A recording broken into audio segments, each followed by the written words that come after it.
They do not know the rising towers of Hillbrow.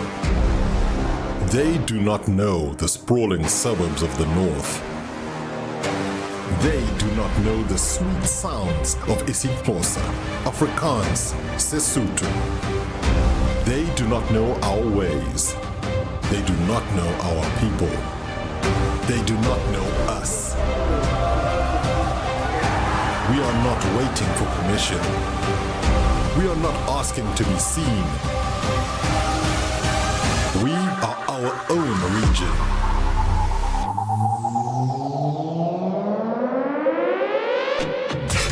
We are SSA, RSC Johannesburg, RSC Nairobi, RSC Saint-Denis.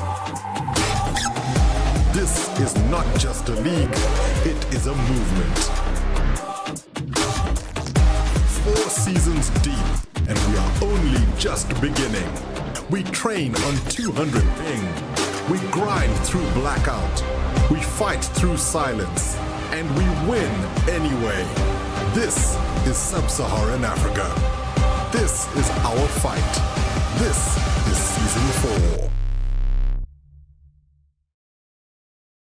Just saying, episode 19 of season 2, and what a weekend we have had, and a lot to report back as much as we could gather the information and ready ourselves to deliver it all. I'm Greybeard, of course, and with me, the Bromeo and Bruv. Gentlemen, how fragile are you?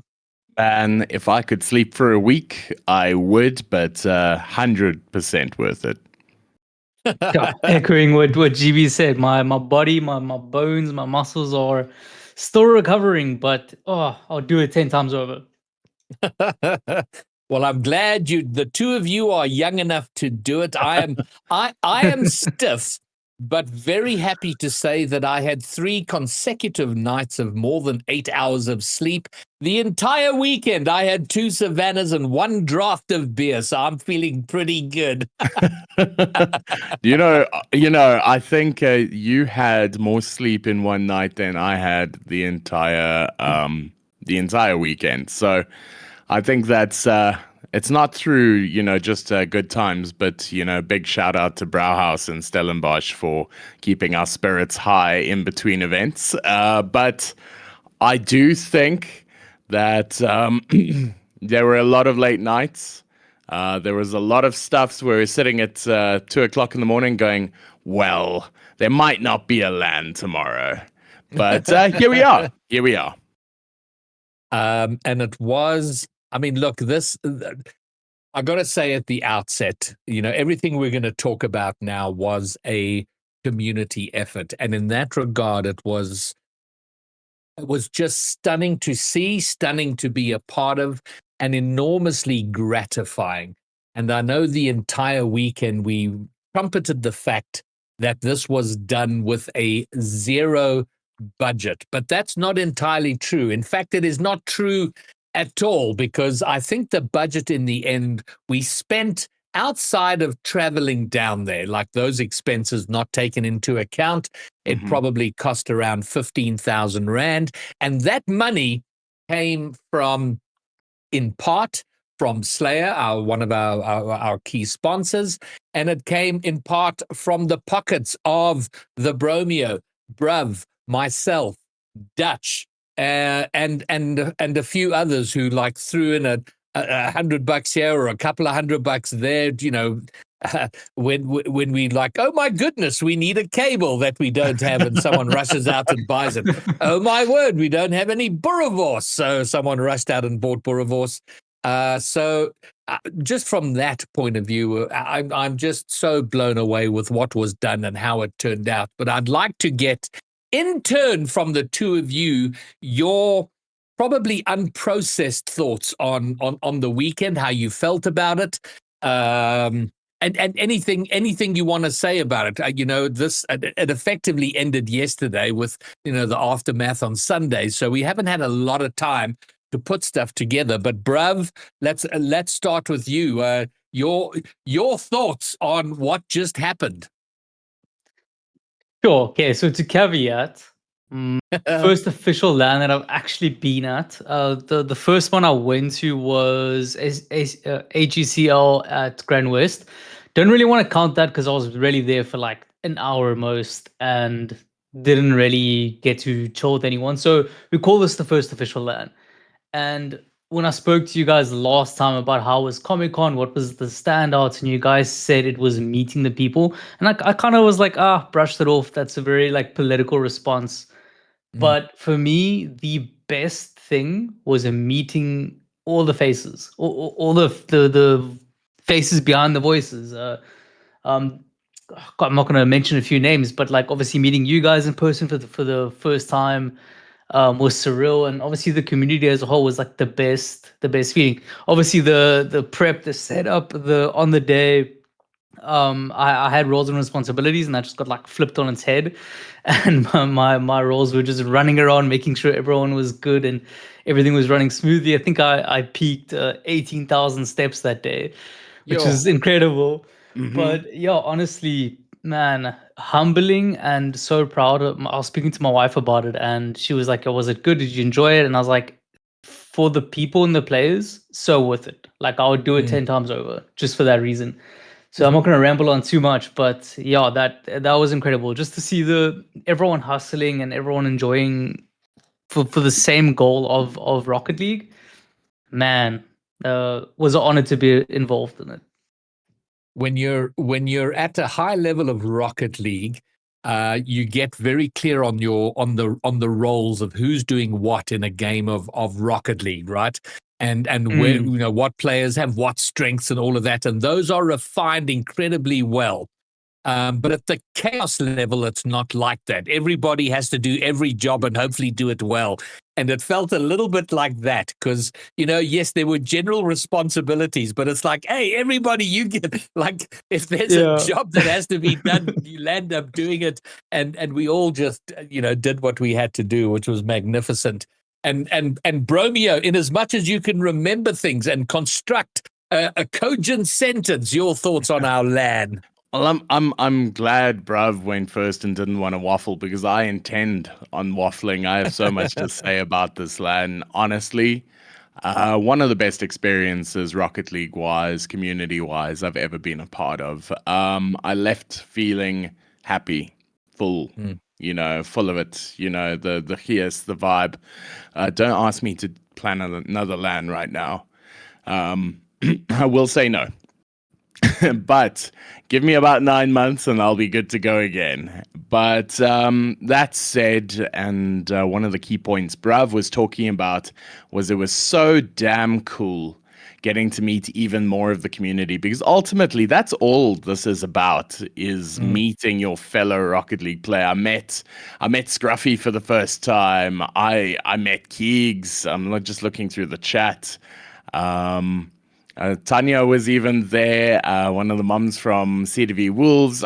It was just so good because there were so many faces that I'd recognized from chat, recognized from the community that I'd never seen before. And every single time one of these things happens and I get to meet more people, it reminds me of why we do it in the first place. So that for me was one of the big taking points away from it. Naturally, there are plenty though. And the second is I'm astounded at how giving this community is. Everybody gave of their time freely, their resources freely. Everybody banded together to scrape together this LAN. Half as from the equipment that wasn't sponsored by either Nearstream or Genesis Extreme, was brought from home. Headphones, that sort of stuff. It was all patched together so that we could bring you a LAN at the most reasonable way possible. Greybeard, you said this wasn't indeed a free tournament. It did cost us some money, but 100% worth it. And I would 100% do it again because, I just have to mention a few names. I know we're going to get to thank yous ultimately, but Yuckles, I saw him in chat saying this was such a blast. Man, it was such a blast to hang out with you, getting to meet you, getting to know your family because your wife was helping out. Your kid was busy winning tournaments, and we'll get to that just now as well. But what a cool family, and hosted us at PRG for the weekend. So from the time we arrived, it was absolutely special. Yes, I know that S Falcon and Wabbit and Desolation from Genesis Extreme, who only left that school hall at 3 a.m. On the Saturday morning after having tried to sort out, the plethora of technical issues that we were facing at the time. Props to them for overcoming them, because ultimately it turned into a banger of a stream, and it went pretty much as seamlessly as we could have hoped for. Well, listen, considering the problems we had on Friday, I'm amazed at how well it went on Saturday, because it really felt like it was going to be like, oh boy, strap in, people, this is going to hurt. All right, well, let's talk about the day itself, and while we do, Melissa has cobbled together a bunch of photos that we can show while we're rambling on in the day. So 24 players signed up, and so we had 8 teams that were there to compete. And how we did it is that everyone's MMR was taken, and they were split into tiers. And so the high ranked players, the mid ranked players, and the low ranked players, and we took and we got all the mid-ranked players to be the captains. They got to select their high and low players. And Bromeo, was it your idea in terms of how to choose the selection of the selection sequence? Man, no, it was actually Wabbit's from Monarch's boy, Rabbit. It was his suggestion. He suggested a foot race. And we're like, great idea for a foot race, but we're dealing with Rocket League players here. They don't touch grass, so running is completely out of the question. So it was a fast-walking battle to the death to select, the pick order. And I'm not sure if we've got that for stream, because I tweeted it out. So if you haven't seen it, it's comedy gold. I'll post it to Prod so that just now we can show it to you once we're done looking at pictures.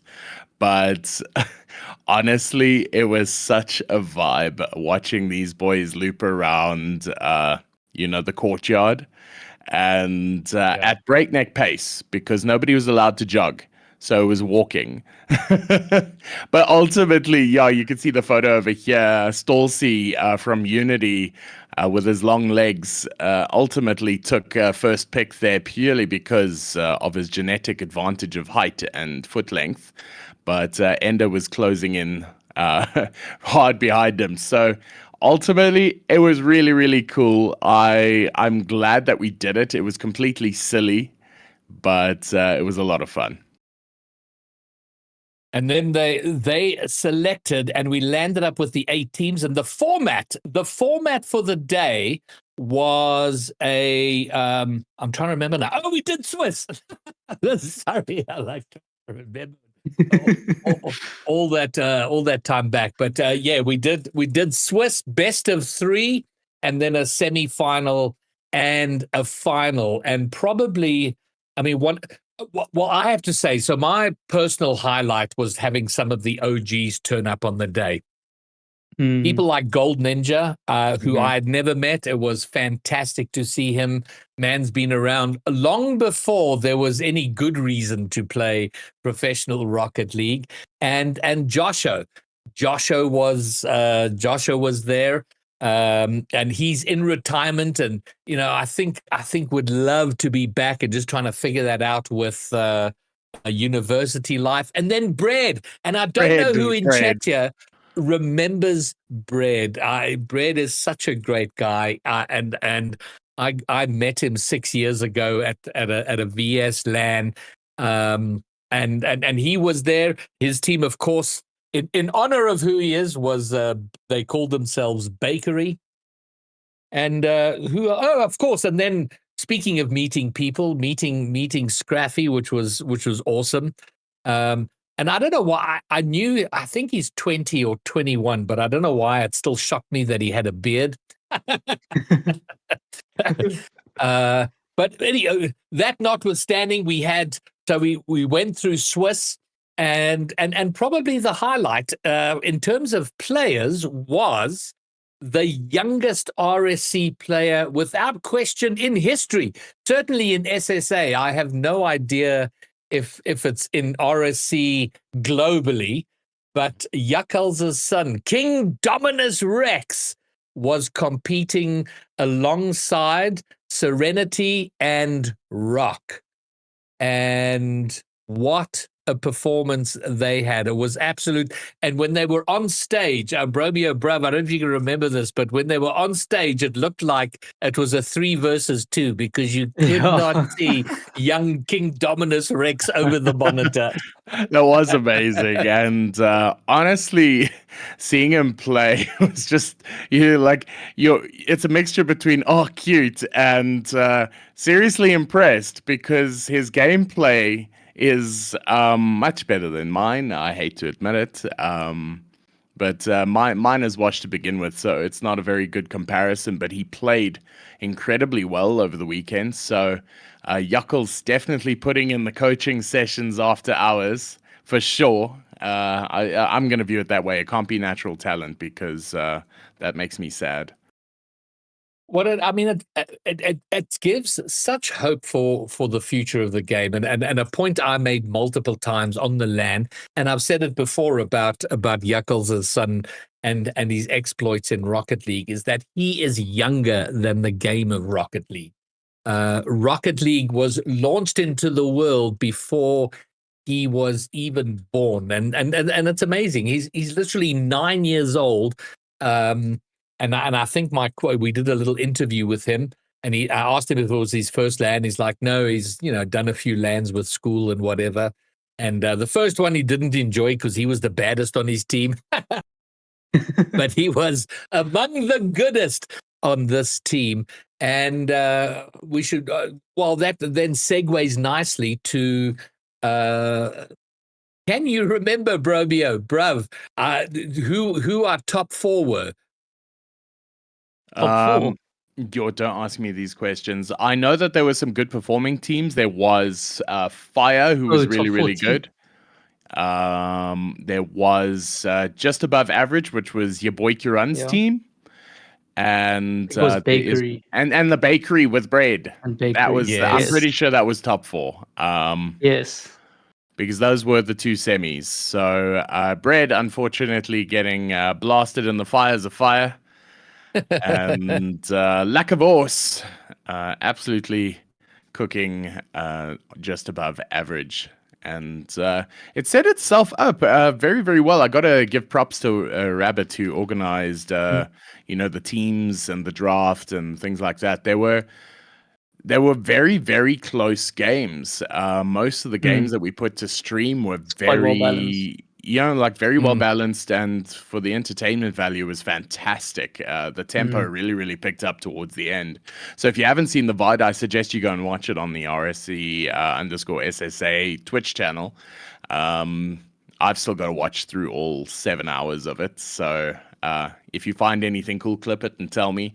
But there was some really good Rocket League. I was so surprised. These were scratch teams. Guys had never played together before, ever.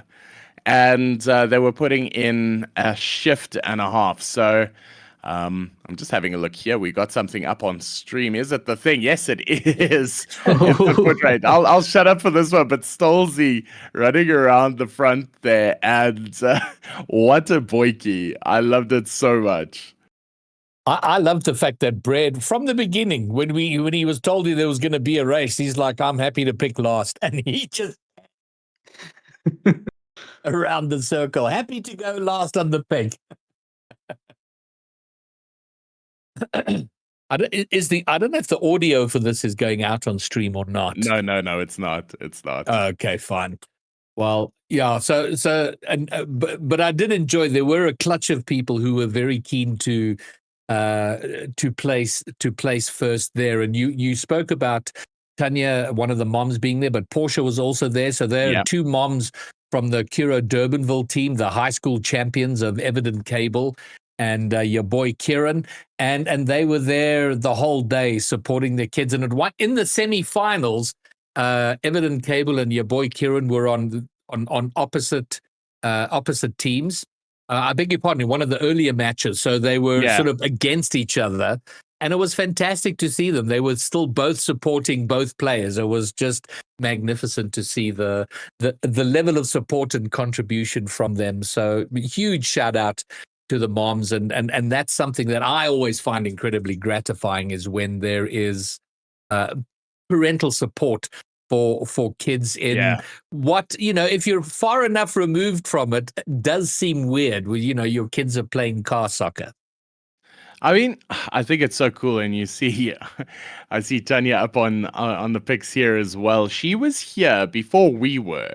I arrived in the hall Saturday morning, and they were already setting up to play some Rocket League, and I was like, well, this is a poor reflection on my alarm clock, but we're doing okay. We're doing okay. So I started meeting people from 8:30 in the morning. All the way, and this event ran all the way until it was dark, like 6:30, around there. And so we got to spend a lot of time talking to, interacting with, getting to know a lot of people in the community, and so many people that we'd never met before, or even, had on our radar, just, walked through, said hi, and I met Fog. He plays out of, I think it is Genesix. I could be wrong. Omnius. But Omnius. And he's a Scarab main. I mean, look, there has to be testing done on him to make sure that everything is okay up there. But I think it is ballsy. And we actually did an interview with him as well. So I'm going to go and clip that and put it out on socials just now, because he actually made a very good point for it. And I actually, towards the end of the interview, I was like, maybe I should actually give the Scarab a go. Yeah. Quickly rewinding back to the parents, just a shout out to Ford's dad, who is a very active member of our community on our streams. He's always watching. He pulled through as well for the whole day, and I met him for the first time, and I was like, my word, you got like the same beard cut as Wolverine. Yeah, if you guys noticed. Yeah. But he has a better name. His name is Ignatius, and that is a proper solid, and it completely matches the grey LAN chops he's rocking. It was pretty. Oh man, that was so good. I was so impressed. I didn't even know what to say. I was in the presence of like greatness when I saw those chops. I was like, I cannot compete with this. I am inferior. No, but jokes aside, lovely guy. And then Keegs, to answer your question, the photos will be edited over the next couple of days, and they'll be uploaded to the gallery section of the Greybeard website. I'm sure they'll also make their rounds on the RSC Discord and all that sort of thing. And then I think I've enlisted the help of an editor to put together a bit of an after movie of the week. One of Bruv's jobs that he was sort of pressed into duty sort of last second was taking a lot of footage. So we have, besides just the VOD, we have some great footage. So we're going to put together something epic for the day. And there you see on screen our runners-up. That was fire. You're going to have to remind me of the names, guys. It's Josho, Blade, and Flashy Boy. Flashy Boy. The Dark Flash. No, not the Dark Flash. Flashy Boy. Oh, is it? Oh, okay. I think it used to be the Dark Flash. Isn't it the Dark Flash? Is it Flashy Boy? Oh, okay. It used to be the Dark Flash. Let's not do this. Okay. We stand the chance of alienating ourselves from the Dark Flash if he's indeed a different person. No, I'm pretty sure he at least used to be Dark Flash. So I'm not wrong in saying Dark Flash. And then let's come to our thank yous. Both of you have said, how much work it took, and you would absolutely do that again. It has to be said, it's not a case of we would do it again. We most certainly are going to do it again. There's a lot of lessons learned, and we will have a debrief session later in the week to sort of list out the lessons we've learned, what we can do better, how we make it more epic, where we're going to have it, how we're going to have it. But now that we've done one, we cannot stop here. I got into the world of gaming and Rocket League in the online world. LANs were not really a part of my entry into the scene, so they didn't really mean much. Well, the idea of LANs, I wasn't like desperate to have a LAN until I was at a proper one, and I've come to realize the value of it. And they should not be. Bromeo, we spoke. LAN should not be these rare diamonds we see once in a while. They've got to be the norm rather than what they are right now. But having said that, and we spoke about a LAN, I think it was maybe 2 years ago, and it was an impossible dream, but here we are. Look, I hate to be, the people sitting out on the stoop looking out on the good work that's been done as the sun sets, because there's still so much still to do. But I remember firmly one of the biggest chats I had with you when we were just getting to know each other is like, what do you want out of this? What's your greatest? What is your Rocket League World Cup? What is the pinnacle? And he's like, man, I would love to have a LAN. And I was like, why don't we? It's not that hard, surely. And turns out it is quite hard. It's not as easy as it looks. And the list of people that we have to thank is going to be, longer than the amount of people who played. All right. You've segued very nicely, Bromeo, so we can talk our way through. Because I was just getting my speech started, though. Damn it! No. Okay. So, if there's more to say before we show the list, you can do that, and you cue me when you're ready. No, we've segued now. We have to segue. The moment you say the word segue, it has to. It is the move on. It's like that music that plays at the Oscars when they want you to get off stage. We are segueing now. Okay, we've segued. Okay, so here are the people who made this LAN happen, and for to whom we are eternally grateful. And the credits will scroll as we talk about it, because we'll have more to say than the time that these names will be on screen. But first of all, of course, our sponsors, Genesis Extreme, Nearstream, and Slayer. And then the people who were on the ground doing things, the Bromeo, Dutch and his wife MJ, S. Falcon, Rabbit, Bruv, Melissa, Yuckles, Fromeo, Desolation, Duploy, Muzz, Grant, Nita, Ford, Hilux, who was awesome to see him there, Flashy Boy, all the Dark Flash, Keaton, Borky, Sir Pegasus, the Orgs that helped to make it happen, Unity, Death Cloud, Chrome, and Omnius, of course, as well, PRG, and let's not forget you, the players. But man, oh man, did we have some help there. Rage, we can just keep rolling with those credits, because there's certainly specifics we need to talk about. Let's start it off the top there. You didn't mention yourself, but also big effort to you. Would never have gotten off the ground. But Nearstream came in absolutely clutch. Slayer was there at the event as well. And Daniel, Desolation, and Duploy put in so much work for the broadcast. They were there late every night, and he did so well. Did an absolute bang-up job. It was one of the most seamless streams I've been part of. So truly great at what he does. And I just want to mention our Borky. Borky's going to roll through a couple of times here. We only had 2 casters who weren't actually at the event, and we'll get to the in-person casters.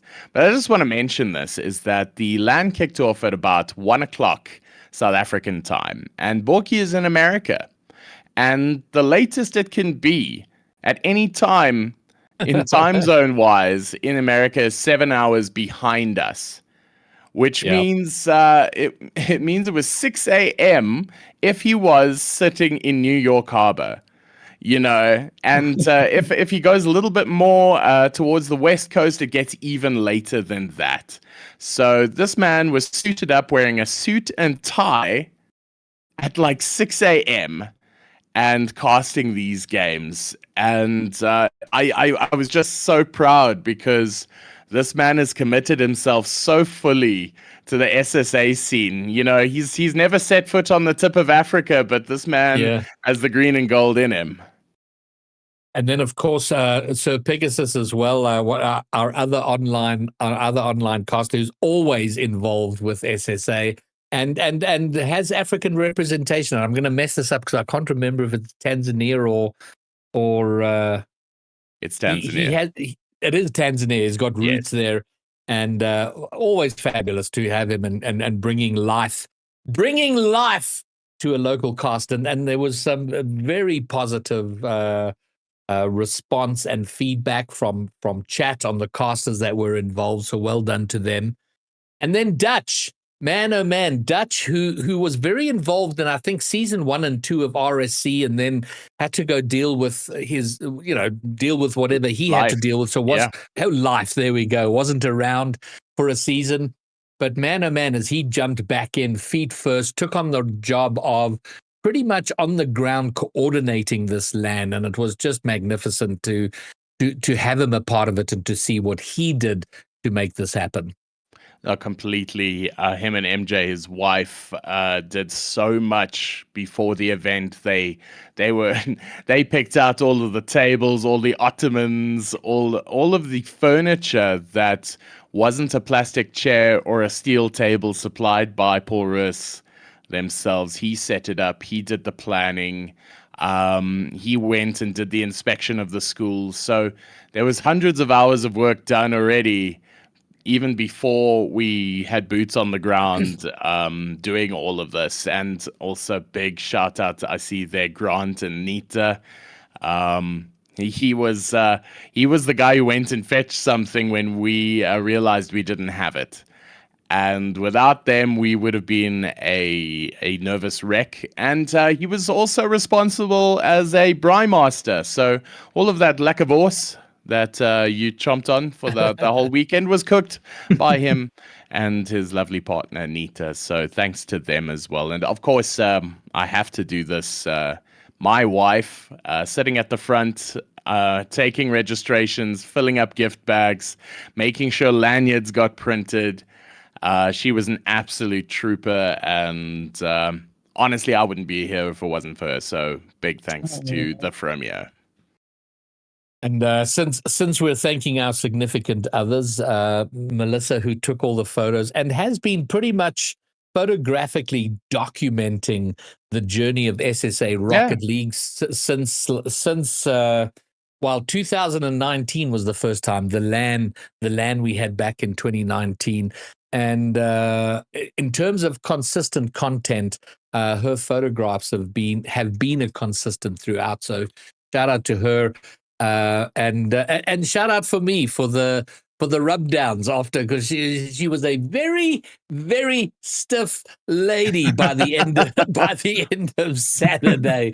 With running around, I think she worked out. She lifted up her arms 3,000 times to take photos. So that's insane. Jeez. Yeah, no, I had to apply the ice method to my feet at the end of that first setup day, and I was just lying there on our bed with a pillow up, feet up in the sky, and I was like, "Yo, LANs are hard work," and I'm so grateful that all of the hard work paid off into the actual LAN day, because if it was as difficult as set up, I think there would have been tears. And then a special mention here for Keaton, who on the day literally showed up. He wasn't planning to play. He was kind of just hanging. I know he came the day before to help with setups. Yeah. And then Desolation said, "Oh, I need a clip farmer, someone who can just clip every goal so we can show highlights at the end of each series." And he was like, "Oh, okay, I'll do that." And he literally sat there the entire day tipping every single goal. I mean, he just jumped in feet first. It was fantastic. So shout out to Keaton. Can I jump onto that one? Actually, Yes. Keaton and Flashy Boy, they were the dynamic duo rocking up to help on setup and on the day, and it was Flashy Boy's 21st. Happy birthday, by the Wow. way. I would, if it was my 21st birthday, I would have been nowhere near a venue during the day, at least. But that's not the point. On the morning of the LAN, Keaton and Flashy Boy rock up with these 2 platter trays of chow, like 2 full platters. And in this economy, these gents rocking up with that food is nothing short of a godsend. So, boys, just know that the entire venue has your eternal thanks for the nutrition that you supplied in the early hours. And then last, before we wrap up this section, I want to shout out S Falcon and Rabbit. Yeah. The work they do is very often buried in the background in terms of overlays, production. Falcon did the observing during all the series, but those 2 guys, the amount of work they put in to make this happen, and the amount of sleep they did not get is certainly from my perspective massively appreciated. They really put in a massive shift, a double shift, a triple shift to make it happen. And in large measure, outside of the work that Daniel did with Genesis Extreme on the broadcast, the day was as smooth as it was because of the work of Sean and Rabbit. So from me, shout out, boys. And before we wrap up, I just quickly want to shout out the players in the sense of, I mean, a lot of them are like low 20s, some of them even in their teens, but just the respect and mannerisms that all the players had was really humbling to see. Most of them being kids. Your parents can be proud, but I was making players sit up and move and set up like a million times around the offstage thing, switching around, and everyone was just so chill and they were so happy to be respectful all the time. And yeah, that was really nice to see that everyone was no egos. They were just there to have some fun. So shout out to the players. And I cannot let this one slide. We spoke about our online casters, and we never spoke about Muzz because I was always going to be there. I was always going to be there. Greybeard was always going to be there. Yeah. But Muzz hopped on a flight from Joburg so that he can come and talk some cuck with us in a school hall in Stellenbosch, and he jumped up 1,000,000% in my estimations. Yeah. And so, Bro, man, I thought you were tall, bro. Till I met Muzz. Oh my word. How that guy fits on a plane, I don't know. And let's mention how we did a triple cast for the grand final. Me, the Bromeo, and Muzz were all casting the grand final. So And cool. I thought we killed that. I thought they went incredibly well. So Bromeo, Muzz, well done for that. And bruv, you were talking about, some of the players were in their 20s, some of them in their teens, and at least one of them were in their 9s. So oh yeah, jeez. And he was so team. well mannered as well. He was so cute. Oh no, he was so damn cute. Legend. So, in conclusion, this was a great LAN. We've learned incredible lessons. Most importantly, we have done it. We have successfully done a LAN. And we have such a solid foundation from that with which to build into the future, and we're certainly going to be doing that. This will not be a one-off. RSC LANs are going to be a thing. And already the ideas, the thoughts on how we make it better, how we actually get some money and budget into it all, those thoughts and ideas are already rolling. So absolutely stay tuned for the future. And there will be more of this. Hopefully we get a proper LAN after movie put together with all the footage that we have. But now the mid-season tournament is over. It's done. We look to the future, gents. And last week we went through the tables, but I thought we'd have a quick run through all the tables now, but lined up with the fixtures that are coming up this week. So we can kind of see where things are, and I don't want to belabor it too much, but I think it is worthwhile to see because we are at that pivotal moment now. We're over the halfway mark, and we're at the point where every series becomes really, really important. So let's get things kicked off with Prospect. And there we have the table. So, not much has changed since the last time we looked at it. Zero has changed since the last time, but there's one thing that has changed, and Yes. that is since the LAN, and that is AZG down there at 7th have signed a certain player who hasn't actually played a Yes. game for them yet, I don't think, but that certain player just won the RSC LAN, and that's King Dominus Rex. So I'm quite actually worried about Nightwalkers, and we're actually playing them tomorrow, so that's going to be interesting. No, wait. Are you telling me King Dominus Rex is a Prospect player? No. Yes. No, please. Let's be real. I thought he was at least, like rival the way he was playing over the weekend. And I mean, you're telling me, wait, I quitting. need to figure out if Ox has actually played them yet, because I can't handle the bitter taste of defeat. but that becomes a really important game for you, bruv. Yeah, I mean, look, at the end of the day, we just gonna have to humble the kid. He's got the glory already. He can hand it over to us. He could do with the lesson. Sorry, Yuckles. Yuckles, just make sure the bedtime is early. Is that what you're saying?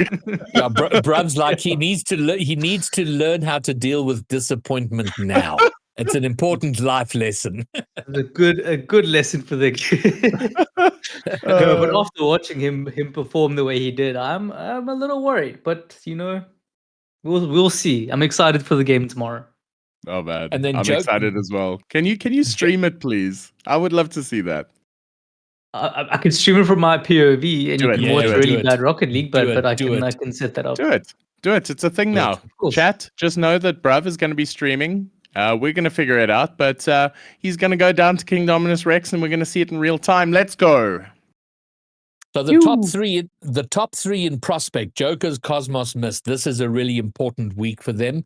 In theory, based on past stats, Cosmos should overcome Nightwalkers, but anything is possible. The Jokers are going to be up against Snowball, White Rabbit Gaming, who are sort of mid-table. So you kind of feel that could go anyway. And then Death Cloud up against Shadow. And Shadow is 5th. So 3 really important. I feel like those top 3 games are going to really shape the final table going into the last couple of weeks. I think so as well. And chat says GB still owes King Dominus Rex a 1v1. That will be a show match that we will host at a later date. We have not forgotten. You know what? Do you know what? They're quite right. And our whole 1v1 plan for the LAN, kind of the wheels came off of that, just given the time and so on. Yeah. And I did commit to 1v1 in King Dominus Rex. And maybe I'll stream that show match. We'll have the oldest and the youngest in the Rocket League local scene show matching, and I don't know how badly I've set myself up because do you know what? I think we need to do this good and proper. I'll organize proper casters to cast your game, GB. There's no ways that you cast your own game. This is going to be a thing. It's going to be a thing. So Yuckles, make sure that there's some plenty wax on, wax off going on. This is now going to be an event. We're going to stream it. So Pegasus has got his hands up already. So we've at least got one caster down, and we'll get the stream up somewhere, somehow. Even if it's on your own channel, GB, we'll make it happen. All right. Well, let's move on before my ass issues any more checks my mouth doesn't want to cash. So let's move on to Rival. The Rival table and the fixtures coming up this week. In Rival, at the top of the table, we have Cosmico, Monarch, and Unity. But we discussed this last week at how close this entire table is, with just 7 games separating last place and first place. So everything really important this week and Cosmico up against Azura. So literally top and bottom of the table clashing this week. Yeah, hopefully Celestial can, get a very much needed 4 points just to get some breathing room between, Queens and Bulls. And, this is now or never, boys. Versing 10th place, it's your only opportunity. It's that unholy trifecta at the top: Celestial, Queens, and Bafana Bulls, all on 13 game wins. No, I read that wrong. Bafana Bulls is one behind. But how close is that top three? We're crazy. we're 5 weeks in. That's a maximum 20 games played. And having it this close is a really, really good sign for things to come, because we're going to reach the business end of the season. And remember, you want to aim for those top 2 spots so you don't have to go through an extra playoff game, which anything can happen. Wheels come off in those games. They are the crusher of dreams. They are like Neo Tokyo. So you don't want to go there. That's something you want to avoid. So these, and let's not discard Inkru either. They're also on 11 game wins, also within 2 wins. Like that's a draw, and that puts you back on top. But I love how competitive this season has been so far. It's really great to see. Now look at Genesix and Unity. They are clashing. So they are literally one game apart, and they are so that's a season defining, potentially a season defining series coming up between those 2 rosters. So a delicious one. I'd love to get them on stream if they are willing. There is one stream slot open on Thursday. So they're playing tonight. They are playing tonight in 10 minutes time, chat. And I really want to find out who we can ask for updated scores, because now I'm invested. It is now part of my watching program. All right, Bob. While you find someone can go watch. Well, while that is being sorted out, let's move on to Elite, and let's see where Elite stands and who is doing battle this coming week. Death Cloud, Unity, and Ox are top 3, although Ox and White Rabbit are in a dead heat at 13 games each, so it's really a top 4 battle. Only 2 games separating top 4th place and 1st place. So big matches coming up. And Unity and Ox, another potentially season defining clash coming up between 2nd and 3rd place. Oh, that's absolutely dirty. And I just want to point out, no offense intended, because I'm on Ox, so I just got to preface what I'm about to say with that, is that they were really terrible together. I mean, for the vibes, they were great, but for results, they were awful. And now that they have split, now that they've gone through, the divorce, sorted out custody, made sure that they were going to the right schools, in the right neighborhoods. Now Mzansi Magic in 2nd place, Oryx in 3rd place. So they are literally 2nd and 3rd. Even if you added those together, they're still in a better spot than they're the sum total of their parts. So Heki, Voodoo, I'm sorry, guys. I'm going to say it. You guys should stay separate. I don't know if you guys noticed, but there's a bit of an undisclosed org bromance going on here. But Prospect, Rival, and Elite, Monarch, and Cosmico have been either on top or below each other so far. Looks like you're quite right. We are quite connected. So that's the org battle of the season, Cosmico and Monarch. Oh man, yes. I'm glad that you segued into your own org. So tell us more about your org. we actually, Elite hasn't been that great, as you can see on the table. It's one of the only, tiers that we're struggling in, and we did just make a little bit of a roster rebuild, and we just signed a new player, iFlyOS. So hopefully he can bring the reunion power and, Okay, wait, so you signed iFlyAway. Who did you cut? We cut, I believe it was Tristan. Tristan's out there in the world. He is Yo, cold. He is Tristan got shivering. 2. Please give him a home and a blanket and a fire and sign him to a team immediately. And I think we should announce that every week. If we see any cuts, any transfers, anything interesting worth talking about there, chat, this is also up to you. If you see something heinous occurring, an absolute deal breaker, a calamity happening in real time, let us know. This is the kind of content. I mean, Tristan finding himself out in the wilderness is scandalous. Scandalous to say the least. And with 4 games left, Tristan's going to find a team and he's going to bring the hurt. So good luck to him. I hope he finds one. But wow. Moving along to the big boys, the master tier. And where that all stands, there you see it. The one tier where Cosmico and Monarch are not too closely related. They're more than 6 degrees of separation there. Cosmico at the top and Monarch struggling in 9th place. I would say 8 degrees of separation. Fair enough.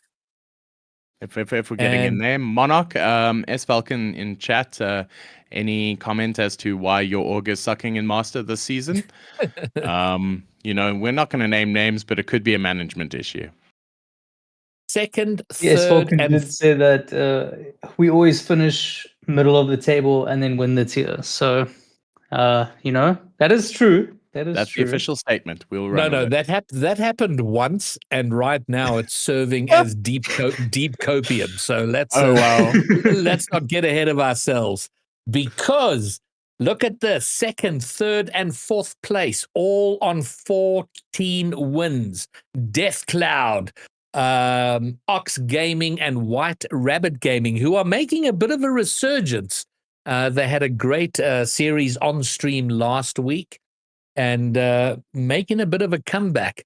And so if we look at the fixtures this week, based on the table, Cosmico should be beating Genesix, Death Cloud should be beating Monarch, and Ox should be beating Unity. So we might still be it might still be pretty crowded in that top 4 come the end of week 6. Wait. Let's have a look at this quickly. Let's break this down. Supernova is 5-0. They're undefeated. They haven't lost a game. Tempest is 4-1. They've lost 1 game. Volibeus, Matrix, so Ox Gaming, White Rabbit Gaming, they've won 3 games. They've drawn a game. They've lost a game. But they have only 1 game win separating them. So that Cosmico 5-0 is really impressive and really daunting. But I'm going to go and have a look at the goals separating, because how can you be on 3-1-1? So you've lost a game and you've drawn a game, but you're only 1 game win behind. So I feel like there's more at play here, but it's also absolutely incredible that the top 4 are so closely contested again. I just had a look at the goal difference, guys, and I mean you can't see it on stream chat, but Supernova's goal difference is 35. Yeah, I take that back. Yeah. And the crazy. next Tempest is on 15 goal difference. So that is wild. Supernova's got a greater goal difference than the next 5 teams combined. Sure. That's crazy. Okay, so please, we need to get an inspector into the Cosmico Master team to investigate their crackedness, because they are clearly too good. And what's the division above Master? One of them needs to, go up a tier, because they are too good. That is wait, who is the roster of Master, and why are they so damn good? Jeff, Technic, Eagle, Blade, and Varate. What? That's just pretty much the Unity roster. What the hell are you guys doing? I think so, yeah. That is like Unity Circuit 2024, bro. But Varate, remind me where Varate played. Was he rival last season, or was he an elite? Definitely elite. Or was he elite? Okay. One of the 2. No, he wasn't master. I mean, he's worked his way up to master since last season. But man, oh man. He was elite last season. Okay, now He's kicking played, he's ass in played master. 2 games for Cosmico, so he's quite the talented little player there. And can we get one of those guys up on the podcast next week? Can we find Of out course. what it's like to be at the absolute pinnacle of RSC success halfway through the season, and if they can keep it going forward? I would love to find out. I'll get one of them for sure. Yeah, that's the answer to the question. I don't know who you're asking that question to, but I'm asking the yeah, world, and sure. I'm trying to manifest it. Organizing is on, so absolutely.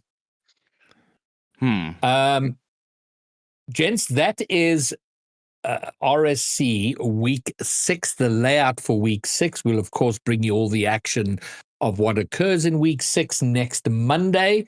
But we're also about to kick off the Underground League. All the agents out in the wild having their own Underground League. That's about to get underway. And it's underway tonight, by the way. It's underway tonight. There was a notice put out earlier. Mutt, again, you have our deepest thanks for, picking up something that needed to be picked up. And sorry to interrupt you, GB. So the games are starting in 2 minutes. We'll keep you updated with that. But the official day that we host the Underground League is every Tuesday. And you just go to a channel in the RSC and you register for it and you play. You get put into a team and you play. It is that simple. There's no reason why you should be sitting at home going, oh no, why did Unity drop me from their prospect team? Why, Bromeo? Why did they choose you to be the one? And then you could just go and you can play. And so I think it's one of the biggest changes that we've managed to affect and bring in from the EU side of things is that even if you're not part of a team right now, which is a large amount of players. Make no mistake, we had close to 300 signups, and if you have 4 players on every team, that's 160 players. So you're looking at around about 100 players minimum who are currently not signed to a team. So if you're one of those 100, the great 100, then go sign up. There is a channel in the Discord server. It's called UGL Underground League Registration. And you can register, it puts you in a team, and you play. And then next week we will tell everybody just how cracked you are and why you need to be signed. This past weekend was closed trials for the FIFAe Rocket League World Cup coming up in December. And how this is working is there were closed trials, and there are 6 people who have been selected for the South African national squad. From that, 3 players will be selected to compete in the qualifiers for Africa. And if they win, they will go to Riyadh to compete. And the 6 players who have been selected in the South African squad are as follows. And they are Sweaty Clarence, To Die For, Werty, Nitro, Guns, and Snowy. And how selection was done, it was based on RLCS results, it was based on VS Gaming results, and it was based on results out of the closed qualifier. And these are the 6 that have been selected. There are a couple of other criteria, such as community standing, and based on that, a final 3 will be announced. I believe that is going to be on Wednesday. I've been told, but who knows what happens with that exactly. So, gentlemen, your thoughts on the 6 players selected to the national squad? I'll go first. Sweaty To Die For, Snowy. That was. I feel like it had to be. They might not be teammates anymore, but Limitless earned representations by being consistently the best. And then Werty, easy. He's a shoo-in. If he plays at the level he's capable of, and he's very consistent, I can't see why he shouldn't even be talked about as a potential for somebody else because he is a shoe-in as well. Nitro is an interesting one. Nitro is possibly the one slot where I would have gone, ooh, that's an interesting pick. Guns, also, he's a team toppler on his own. So if he gets a good team behind him and playing alongside him, he's so easy. But Nitro, he's also absolutely fantastic player, and congratulations for being there. I just think that is the one position where I would have gone, ooh, that one is a talking point. Yeah, same. I was surprised to see Nitro's name there. There's a lot of names that I think should be on this list, but I'm assuming it has something to do with like passports, visas, etc., etc.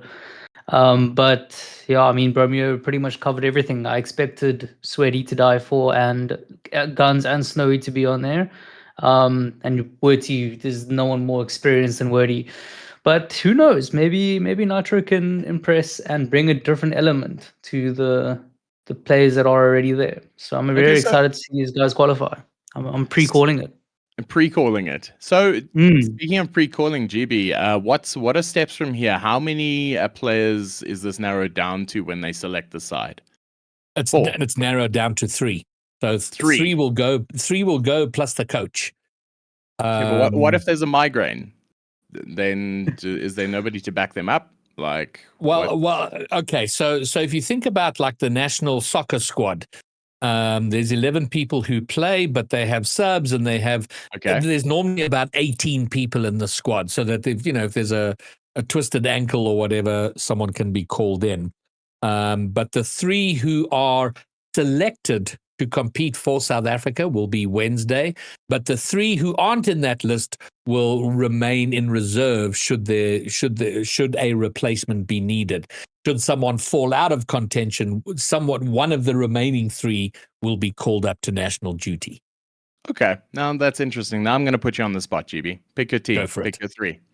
Okay, so from my point of view, we have to send a team that has that represents the country, but not just for now, but also the future of Rocket League in the region, and will represent the region well. And I think Sweaty and To Die For are pretty much shoe-ins there. As for their third, for me, it is between Guns and Worty. Ooh, okay, all right. Let's process that one. So Sweaty, To Die For, Guns, or Worty? Yeah. Okay. All right. All right, bruv. I'm gonna let you, if you've made your picks, preferred 3. Go for your quick 3. I would sure. I mean, I'd most likely say if I had to put money on it, I would say Sweaty, To Die For, and Worty. But I would want Guns to go on a tour like this and get the experience just to help him level up. But yeah, if I had to put money on it and bet my house, Sweaty, To Die For, and Worty. Sweaty, To Die For, and Worty. Okay. I think your house might be at risk, because despite what I've just said, I think Guns is. I think we're going to land up with Sweaty, To Die For, and Guns. Oh, so all it took was a hot take from Bruv for Greybeard to show his hand. Okay, lovely. So Sweaty, To Die For, and Guns, clear favorites to take it. But I do think Worty would be pushing for a position in that team. But then who would he replace? Because Guns, he's a heavy mechanical player in the ilk of To Die For. Sweaty is a very good support player. He's very aggressive, makes most of the saves and most of the demos. So Sweaty, I feel like you cannot switch out. If I feel you had to change up, it would probably be to Die For, Guns, and Worty. You know what I mean? Sweaty and Worty are closer together than, say, a Guns and Worty. You know what I mean? There's, Sweaty and To Die For are proven veterans over a long period of time. Worty is, for me, just a great representative of the region and the nation. From that point of view, I'd love to see him go. Whether his Rocket League would be up at the level necessary, I'm not entirely sure. Guns' Rocket League level, no question. My problem with Guns is he's not proven over a long period of time. I mean, we've often spoken about the fact that he's struggled to find a consistent roster. We've never seen him with the same roster over the course of a season, so we can see his development. He's definitely gotten better at a player, but how is he in a team environment? That's for me where he's unproven. So for me, Werty and Guns are both contenders for very different reasons. Okay, so let's just make a final point of that then, because I think Werty deserves a nod. I think he deserves a mention. I feel like he has put in the hours and deserves it. So this is now my question, and it's a two-part question. GBL, put it to you. If you were to build a team around Guns, what would that team look like? And if you were going to build a team around Werty, what would that team look like? Is it the same team? Are they the same other players? Or are they different? Are you talking about out of the 6 that are listed here? Yeah, like we're talking about in the realms of possibility, not hypothetically. Well, if it was around Guns, if Guns was like the immovable player, then I would probably go with Snowy and either Sweaty. Every permutation is going to have Sweaty or To Die For in it. I'm sorry, there's just no getting around that. So it's hard. So probably Gun, Sweaty, and To Die For. And if it's around Werty, then Werty, To Die For, and Sweaty for me that's how it would look. So Sweaty and To Die For, no matter what. I think what they check so many boxes in terms of their track record. Their hunger for the game, the fact that they're still young enough to have an impact over the next 2, 3, maybe 4 years of South African and SSA Rocket League, and they're just so damn good. So and those are 2 players that we as a community can get behind. You want to be shouting and screaming for Sweaty and To Die For to win. So for me, they're a shoe-in. So it's again, it's just rather than building around one of Werty or Guns, it's which one of those 2 is going to be the third. And we're completely ignoring here Nitro and Snowy. Nitro and Snowy for me don't check the box for opposite reasons. Nitro hasn't been tested yet at the highest level. And Snowy's got the vast experience, but he's at the very end of his career. I don't think he there's, in terms of the future of the game, I don't know if I don't think he would be or should be representing South African Rocket League now. Okay, so that's an interesting take as well, because I firmly believe no matter what, we should be putting our best team forward. And yes, there are some political reasons why one player is better than the other, but ultimately we want our South African team to do as well as they possibly can. To say that they were a good political choice goes, but we still lost. So I can deal with, I can deal with egos. I can deal with, many things, as long as the South African team's interests are being, seen to first.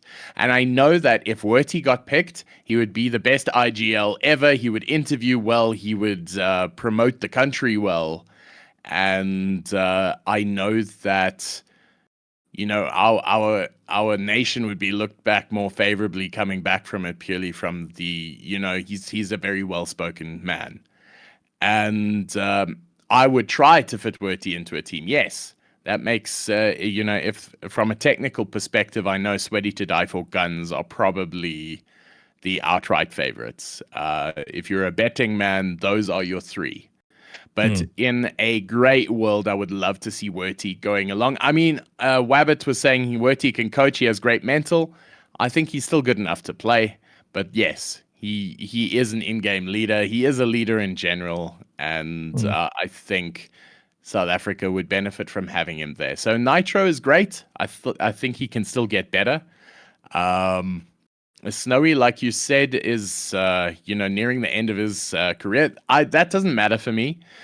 More for the fact that I just believe that Guns would be a better option possibly, because To Die For has taken a very, connecting role.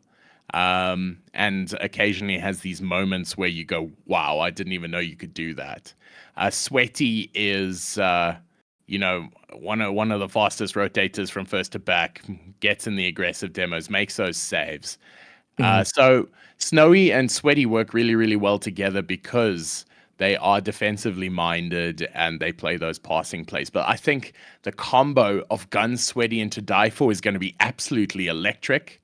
And I agree with S Falcon in chat. If Wordy was picked, it would have to be To Die For, Wordy, and Guns, because Sweaty and Wordy are of similar ilk in that regard. I think Wordy just has Sweaty pipped on charisma. That's it. On the topic of coach, do we have any idea who the coach is going to be? No, a coach has not been named. I do know that there is interest in getting a international level coach, a coach who has international Rocket League experience at the highest levels of RLCS. So that's where nothing's announced yet, but there was interest in that. Which I support. I do think, and your point is well taken, Bromeo. We want to have our best team going, but we also have to realize we are very close to the bottom of the Rocket League pool globally. We recognize that we've got a massive skill gap to cover. So I think decisions we make around whatever team goes cannot just be about this tournament, because we know whichever of these 6 go, we are going to struggle against global competition. So it has to be, and that's why I love the idea of Guns going, because what Guns for me lacks is international experience and sort of being out in the world a little bit, and will maybe sort of temper that wild and woolliness of him, because if he gets that under control, he is such a formidable player for us. So I think there's immense value in sending him. But again, coming back to the coach, there's got to be we want to be instilling some long-term planning for building our region. I do believe that there has to be a plan. There has to be a greater coordination rather than just a collective of players trying to tackle the world. I think you're 100% right. If we can get together and put our resources as a collective, rather, just like we've done for RSC, just like we've done for, everything else, stuff can be achieved. The only reason you would say France does so well is because their orgs are so powerful. They've got so much money. They've got so much of a following. They've got so much of a fan base. They're allowed to do more because they have more. And we can't compete with that. So then how do we compete? You're right. We have to have a plan. We have to, use what little resources we have. We have to make sure that what we're doing is building and not just sending a couple players across and hoping for the best each time. I agree, because that's what we've been doing for years. I think for years we've been doing even less than that. And yeah. Go. No, go. So to, jump on the back of your point, I agree. There has to be a plan.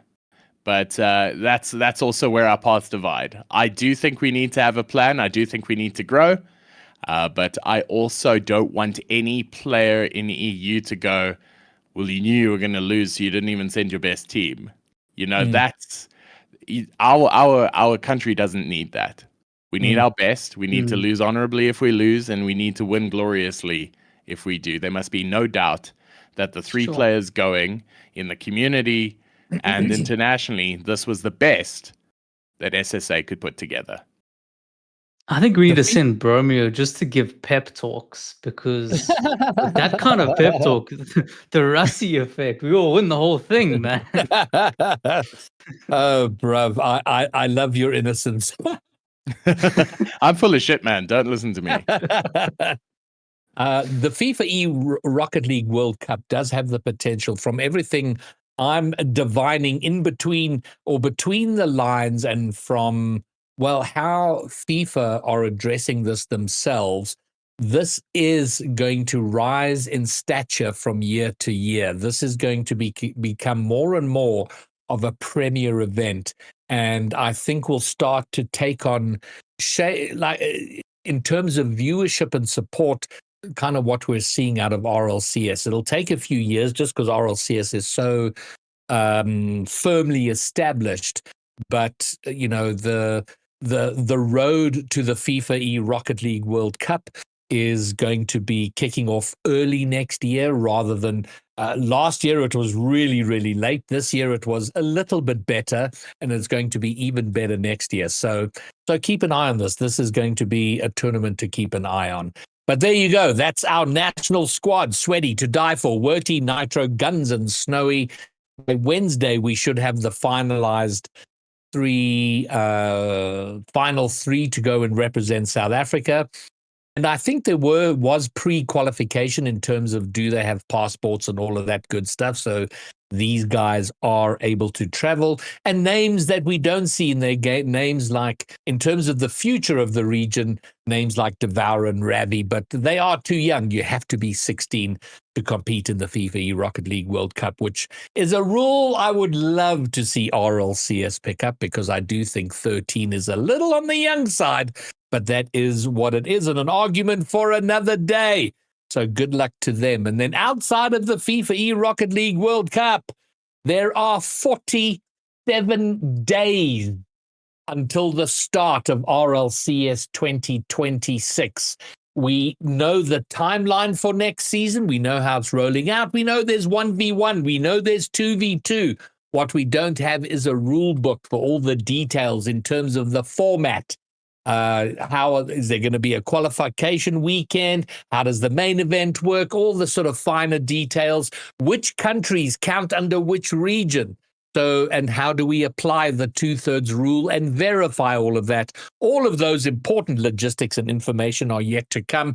Hopefully, sometime in the next week or so, rather than in the last 10 days or so. But we await the rule book so we can break that all down. And then finally, last week we caught up with all of the birthdays for that we had kind of missed out in December. And hold on, there's a poll.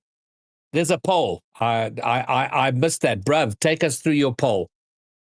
Yeah, just leaning back to the LAN, I made a post that when sort of hit this morning, I was like, "Coof, that was a really good LAN." But my mind immediately went to, okay, the next one. How, when, and why? The questions. And I made this post saying, so RSC SSA hosted their first ever LAN in Stellenbosch over the last weekend. Major success, and personally ranked this LAN as one of the best ones I've attended. Question for the week is, where should RSC SSA host their next LAN? And I made the options to be Joburg, Pretoria, Bloem, and Cape Town back-to-back, baby. Just taking into consideration that this is where I think majority of the player base is located, and Cape Town won with 50% of the vote. You choose. Who did you pick? Who did I pick? Yeah, who did you pick? I want to know before we know the crowd's vote. I don't think I voted, but definitely Cape Town again. I think we need to run it back in Cape Town. I think you guys need to come back again and fly all the way down. And the reason why I think we should do it in Cape Town again is because we know what to expect. It gives a really nice foundation to work off of. We don't have to hunt for another venue or any of those things.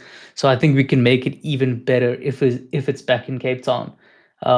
If you guys had to pick, what would you pick? Where would you pick? All I can say is blah, blah, blah. See you in Joburg next LAN. Do you know, I would love to have a Joburg LAN. I feel like everybody who comes to Comic-Con has to deal with Nasrec. And then they go, oh, ew, Joburg. Well, yes, you had to drive through the industrial sector of Johannesburg, through the mine dumps and the yellow grass to get there. And there are so many lovely venues in Joburg that actually have trees and green grass and are better reflections of Johannesburg. So if we find a good venue in Johannesburg, I would say, yeah, cool, let's do it. But I'm not gonna lie, I really enjoyed Stellenbosch. Stellenbosch is beautiful. If it wasn't so expensive, just to breathe the air there, I would strongly consider even moving there. But Cape Town LAN, lovely. Really enjoyed it, and I feel so long as we've got Yuckles on our team, I'm going to be hitting him up for another PRG LAN because those boys were incredible. So my vote, I am a Joburger, but my vote would be for another Cape Town LAN. All right. Well, here's if we have it in Joburg, and just to close off on Stellenbosch, I'm definitely going to be moving to Stellenbosch. I'll tell you that. In about 2 years, I'll make my way down there. Having said that, we have to have it in Joburg, and the reason we have to have it in Joburg is, yes, you say, bruv, that the most of the player base is down there, but if we have it in Joburg, we will have people coming from Pretoria. We'll have people coming from. We'll have people coming from whichever province Nelspruit is in. We will have people coming up from Bloemfontein. People will come to Joburg because it's closer from that perspective. Because, you know, once you're on the other side of Colesberg, Cape Town is fucking far away. So I think the next one probably needs to be Joburg, but of course we shall argue the point more as time goes. But it will come down to the economics and resources and capacity as we go. But so I think in terms of the panel here, it probably reflects the vote.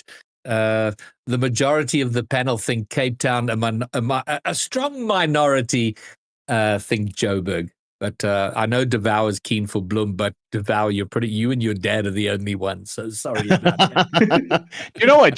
Bloem is a fantastic place to host a LAN if you're happy with driving, because it is literally the heartland of the country, and you can have a lot of fun in Bloem. So if we plan it right, Bloem is fantastic, and I would love to see more.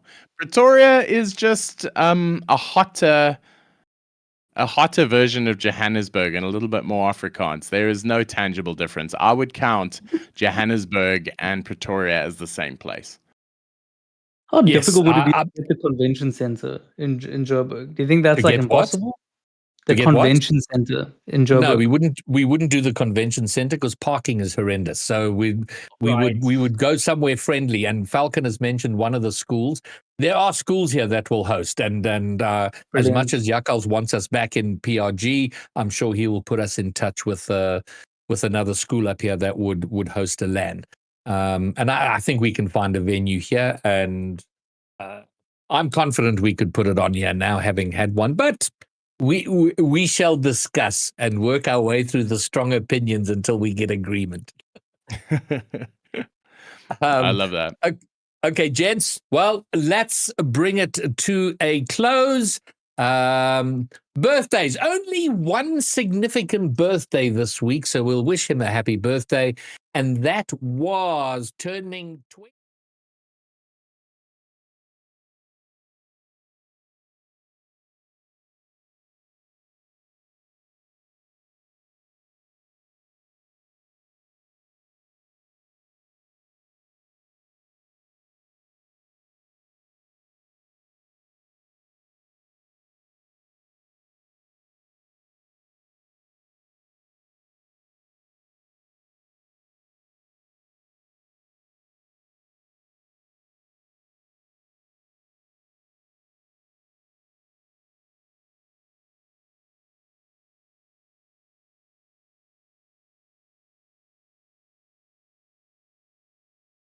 All right, I think. Okay, so a minute of silence. Okay, so there was no audio while we were showing Jakey's birthday. No worries there. So Jakey's was the team manager at Limitless, so he was managing the team. So involved in SSA Rocket League for a couple of years. So happy birthday to him. And so Pegasus, I just want to say that Hazza is a bit of a rat, leaking that my background is not a completely real background. So thanks for that, Hazza. It reminds me of a girlfriend I had 40 years ago. She had contact lenses that made her eyes green, and someone said, "Oh, I love your eyes," and I shouted out, "Yeah, well, they're contact lenses." Didn't speak to me for a long time, and just as well, because then I met Melissa, and we've been happily married ever since. So thanks for leaking, Hazza.